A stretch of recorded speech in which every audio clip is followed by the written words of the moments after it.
नमस्कार, प्रादेशिक समाचार के साथ मैं आराधना कुमारी। पहले मुख्य समाचार। मुख्यमंत्री 28 अप्रैल को राज्य के एयर एम्बुलेंस सेवा की करेंगे शुरुआत। 3 घंटे की सूचना पर मरीजों को मिलेगी सुविधा।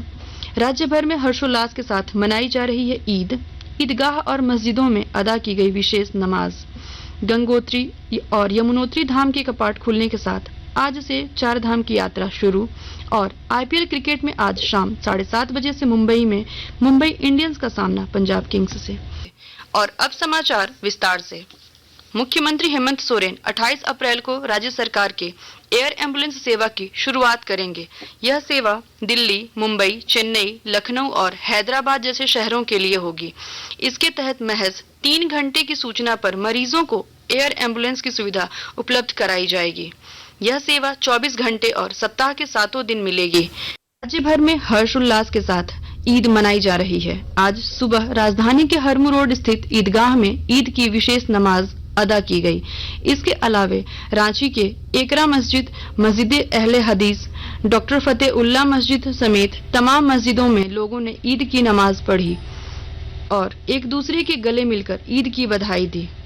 राजधानी रांची समेत विभिन्न जिलों के ईदगाह और मस्जिदों में ईद की नमाज अदा की गई। पाकुड़ जिले में ईद का त्योहार शांतिपूर्ण माहौल में मनाया जा रहा है। शहरी एवं ग्रामीण इलाकों के ईदगाहों और मस्जिदों के अलावे तांतीपाड़ा तथा ख्वाजा गरीब नवाज मैदान में बड़ी संख्या में लोगों ने सामूहिक नमाज अदा की और एक दूसरे को ईद की बधाई दी। इधर लोहरदगा में ईद का त्योहार हर्षोल्लास के साथ शांतिपूर्ण माहौल में मनाया जा रहा है। रोजेदार निर्धारित समय पर ईदगाह सहित अन्य मस्जिद में पहुंचे और ईद की नमाज अदा की। नमाजियों ने देश दुनिया की तरक्की और अमन चैन की दुआ की।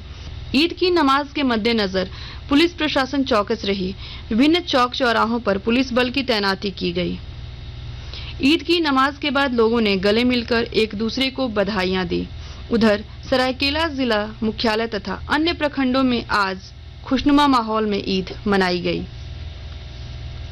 ईद की नमाज के बाद सामूहिक रूप से मुल्क की अमन शांति के लिए दुआएं मांगी गईं। पूर्वी सिंहभूम जिले में आज आस्था और विश्वास के साथ ईद का त्योहार मनाया जा रहा है। सभी वर्ग के लोगों ने एक दूसरे के साथ कंधे से कंधा मिलाकर आगे बढ़ने और भाईचारा बनाकर राष्ट्र को आगे बढ़ाने का संकल्प लिया। गोड्डा जिले में भी आज ईद मनाई जा रही है। कल दूज का चांद देखने के बाद लोगों ने एक दूसरे को बधाइयां दी। इस दौरान सुरक्षा के कड़े बंदोबस्त किए गए हैं। पुलिस अधीक्षक ने लोगों से शांति और सद्भावना बनाए रखने, सोशल मीडिया पर किसी भ्रामक तथ्य पर ध्यान न देने का अनुरोध किया है। हजारीबाग जिले में भी ईद उल फितर का त्योहार मनाया गया। लोगों ने जामा मस्जिद समेत अनेक मस्जिदों में विशेष नमाज अदा की। राज्यपाल सीपी राधाकृष्णन से आज रांची के सांसद संजय सेठ ने राजभवन में भेंट कर इस वर्ष 5 से 7 मई को रांची में आयोजित होने वाली सांसद सांस्कृतिक महोत्सव के लिए आमंत्रित किया। इस अवसर पर पद्मश्री मुकुंद नायक, पद्मश्री मधु मंसूरी हंसमुख, विरासत विशेषज्ञ SD सिंह सहित आयोजन समिति से जुड़े विभिन्न सदस्य और युवा रंगकर्मी उपस्थित थे। प्रशासन की ओर से देवघर जिले में श्रावणी मेले की तैयारी जोर शोर से की जा रही है और ब्यौरा दे रहे हैं हमारे संवाददाता। सावन आने में भले ही अभी देरी है, लेकिन जिला प्रशासन पूरी तैयारी में जुट गया है। सावन मेले की तैयारी में प्रशासनिक टीम जोर शोर से जुट गई है। डीसी मंजूनाथ भजंतरी एवं SP सुभाष चंद्र जाट प्रशासनिक टीम के साथ लगातार कांवड़िया पथ का पैदल जायजा ले रहे हैं। मंजूनाथ भजंतरी ने कहा कि इस वर्ष सावनी मेला 2 महीने तक चलेगा, क्योंकि इस वर्ष सावनी मेले के साथ मलमास मेला भी लगने जा रहा है। ऐसे में अत्यधिक भीड़ बढ़ने की भी संभावना को देखते हुए कांवड़िया पथ समेत पूरे मेला क्षेत्र में तैयारी दुरुस्त रखी जाएगी। डीसी ने देपुरा, बांक, सरसनी, दर्दमारा गेट तक की जाने वाली तैयारियों की लगातार जायजा ले रहे हैं। आशीष कुमार अम्बस्ट, आकाशवाणी समाचार देवघर। आकाशवाणी के ताजा तरीन समाचारों के लिए आप हमारी वेबसाइट news.air.com पर लॉग इन कर सकते हैं। ताजा समाचार Twitter handle @AIR News Alerts और Facebook page all India radio news पर भी उपलब्ध है। आप प्रादेशिक समाचार एकांश के Twitter handle AIR News _ Ranchi और फेसबुक, इंस्टाग्राम पेज तथा YouTube channel AIR news Ranchi पर भी हमारे बुलेटिन सुन सकते हैं। प्रादेशिक समाचार आप आकाशवाणी रांची से सुन रहे हैं। शेष समाचार इस विराम के बाद। जोहार मास्टर साहब, आपका घर तो रोशनी से जगमगा रहा है। क्या बात है? हाँ बिरजू, अब झारखंड सरकार ने राज्य के बिजली उपभोक्ताओं को इतनी सहूलियत दे दी है कि हर घर अब रोशन हो रहा है। वो कैसे मास्टर साहब? तुम्हें नहीं पता? राज्य में जो बिजली उपभोक्ता 100 यूनिट या उससे कम बिजली की खपत करते हैं, उन्हें किसी तरह का बिल नहीं चुकाना होगा। जी हाँ, राज्य के लाखों उपभोक्ताओं को मिली है बड़ी राहत। 100 यूनिट तक बिजली फ्री। इतना ही नहीं, बकाया बिजली बिल के भुगतान पर ब्याज माफ कर दिया गया है। साथ ही अब उपभोक्ता बकाया बिजली बिल की मूल राशि का भुगतान 5 आसान किश्तों में भी कर सकते हैं। हेमंत सरकार ने पूरा किया वादा, 100 यूनिट तक बिजली हुई मुफ्त। सूचना एवं जनसंपर्क विभाग, झारखंड सरकार द्वारा जनहित में प्रसारित। उत्तराखंड में गंगोत्री और यमुनोत्री धाम के कपाट खुलने के साथ आज से 4 धाम यात्रा शुरू हो गई है। अक्षय तृतीया के अवसर पर वैदिक मंत्रोच्चार के साथ गंगोत्री धाम के कपाट दोपहर में खोल दिए गए। उत्तराखंड के मुख्यमंत्री पुष्कर सिंह धामी इस अवसर पर उपस्थित थे। श्रद्धालु अब अगले 6 महीनों तक गंगोत्री धाम और यमुनोत्री धाम की यात्रा कर सकेंगे। केदारनाथ धाम के कपाट 25 अप्रैल और बद्रीनाथ धाम के कपाट 27 अप्रैल को खोले जाएंगे।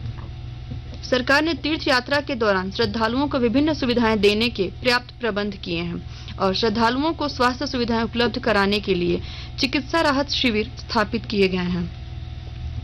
परशुराम जयंती के अवसर पर मारवाड़ी ब्राह्मण सभा रांची द्वारा आज प्रातः सालासर मंदिर प्रांगण में हवन पूजन किया गया। इधर जमशेदपुर के निर्मल भवन में आज परशुराम परिवार द्वारा परशुराम जयंती श्रद्धा विश्वास के साथ मनाई गई। इस अवसर पर विभिन्न क्षेत्रों में श्रेष्ठ कार्य करने वाले ब्राह्मणों को सम्मानित किया गया। श्री विष्णु के छठे अवतार परशुराम जयंती के अवसर पर संकल्प लिया गया कि आने वाले समय में जमशेदपुर के गोपाल मैदान में एक भव्य कार्यक्रम का आयोजन किया जाएगा। परशुराम परिवार के सदस्य संजीव आचार्य ने बताया कि जमशेदपुर पूर्वी एवं पश्चिमी में लगभग 40 से अधिक ब्राह्मण समाज है, जिन्हें एक सूत्र में जोड़ना है।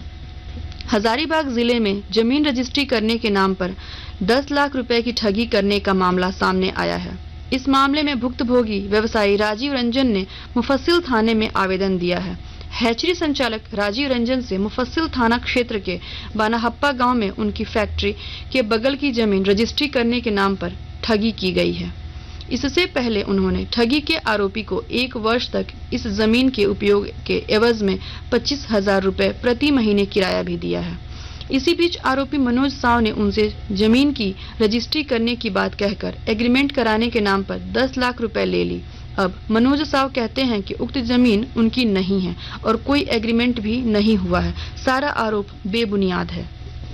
1000 करोड़ के अवैध खनन घोटाला मामले में फरार चल रहे आरोपी दाहू यादव के पिता पशुपति यादव को आज रांची जज कॉलोनी स्थित ईडी के विशेष न्यायिक न्यायाधीश प्रभात कुमार शर्मा के आवासीय कार्यालय में प्रस्तुत किया गया, जहां से अदालत ने दाहू यादव के पिता को न्यायिक हिरासत में बिरसा मुंडा कारागार भेज दिया गया।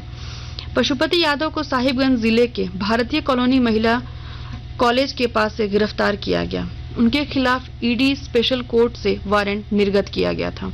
ईडी की टीम साहिबगंज में 1000 करोड़ से अधिक अवैध खनन घोटाले मामले की जांच कर रही है। इस अवैध खनन घोटाले मामले में मुख्यमंत्री हेमंत सोरेन के विधायक प्रतिनिधि पंकज मिश्रा और उसके सहयोगी बच्चू यादव को पहले ही ईडी ने गिरफ्तार कर लिया है। आईपीएल क्रिकेट का एक मैच लखनऊ के अटल बिहारी वाजपेयी एकाना क्रिकेट स्टेडियम में गुजरात टाइटंस और लखनऊ सुपर जायंट्स के बीच खेला जा रहा है। टॉस जीतकर पहले बल्लेबाजी करने उतरी गुजरात टाइटंस ने निर्धारित 20 ओवर में 6 विकेट के नुकसान पर 135 रन बनाए हैं। 136 रनों के लक्ष्य का पीछा करते हुए लखनऊ सुपर जायंट्स 18 ओवर में 3 विकेट के नुकसान पर 116 रन बना ली है। आज एक अन्य मैच में मुंबई इंडियंस का मुकाबला पंजाब किंग्स के साथ वानखेड़े स्टेडियम मुंबई में शाम 7:30 बजे होगा। अंत में मुख्य समाचार एक बार फिर। मुख्यमंत्री 28 अप्रैल को राज्य के एयर एम्बुलेंस सेवा की करेंगे शुरुआत। 3 घंटे की सूचना पर मरीजों को मिलेगी सुविधा। राज्य भर में हर्षोल्लास के साथ मनाई जा रही है ईद। ईदगाह और मस्जिदों में अदा की गई विशेष नमाज। गंगोत्री और यमुनोत्री धाम के कपाट खुलने के साथ आज से 4 धाम की यात्रा शुरू। और आईपीएल क्रिकेट में आज शाम 7:30 बजे से मुंबई में मुंबई इंडियंस का सामना पंजाब किंग्स से। इसके साथ ही आकाशवाणी रांची से प्रादेशिक समाचार का ये बुलेटिन समाप्त हुआ। नमस्कार।